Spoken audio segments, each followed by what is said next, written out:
Praise the lord. దేవుని నామానికి స్తోత్రములు కలుగును గాక. దేని బిడ్డారా, సబ్స్క్రైబ్ చేయనటువంటి వారు సబ్స్క్రైబ్ చేయండి, లైక్ కొట్టండి, అనేకులకు ఈ యొక్క వాక్యాలను ఫార్వర్డ్ చేయండి. వాక్యం చదువుకుందాం. ఇర్మియా గ్రంథము 42వ అధ్యాయము 10వ వచనం. ఇర్మియా 42:10. పడగొట్టక నేను మిమ్మల్ని స్థాపింతును, పెళ్ళగింపక నేను నాటెదను.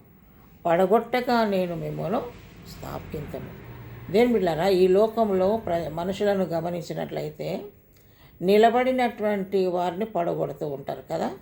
మంచిగా ఉన్న దాన్ని విరగొడుతూ ఉంటారు, కట్టబడిన దాన్ని కూలగొడుతూ ఉంటారు. ఇప్పుడు గవర్నమెంట్ కూడా అలాగే వచ్చింది కదా. కట్టబడిన గృహాలన్నీ కూడా ఏం చేస్తున్నారు, పర్మిషన్ లేకుండా కట్టారని కూలగొడుతూ ఉన్నారు.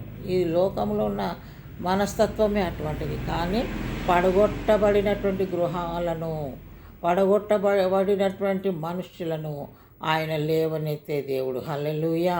ఆయన స్థాపించే దేవుడు. దేవుడి బిడ్డ, పెళ్ళగింపక నేను నాటెదను. ఆయన తీసి పారేసే దేవుడు కాదు, పారవేయబడిన దాన్ని తీసి నాటే దేవుడు ఆయన. హల్లెలూయా. ఎంత గొప్ప దేవుడు, ఎంత మంచి దేవుడు మన దేవుడు. దేవుని బిడ్డ, పెళ్ళగింపక ఆయన నాటుతానంటున్నాడు. దేవుని బిడ్డ, ఆయన నాటే దేవుడు, స్థాపించే దేవుడు, స్థిరపరిచే దేవుడు, బలపరిచే దేవుడు ఆయన. నీవే అనేక మార్లు స్థిరంగా ఉండకుండా అటు ఇటు పరుగులు తీస్తున్నావేమో, కానీ ఈ దినం ప్రభు నీతో మాట్లాడుతున్నాడు. దేవుని బిడ్డ, నిన్ను స్థాపించే దేవుడు, నిన్ను పెళ్ళగింపక నాటే దేవుడు, నిన్ను పడగొట్టక నిన్ను నిలబెట్టే దేవుడు. నిన్నే కాదు, నిన్ను, నీ పిల్లలను, నీ భార్యను, నీ కుటుంబం అంతటిని కూడా ఆయన నిలబెట్టే దేవుడు. కాబట్టి నిలబెట్టే దేవుణ్ణి మనం కలిగి ఉన్నాం. సంతోషించి ప్రభుత్వాన్ని ముందుకు సాగుదాం. దేవుడి కొద్ది మాటలు మన ఆత్మ మేలుకై దీవించును గాక.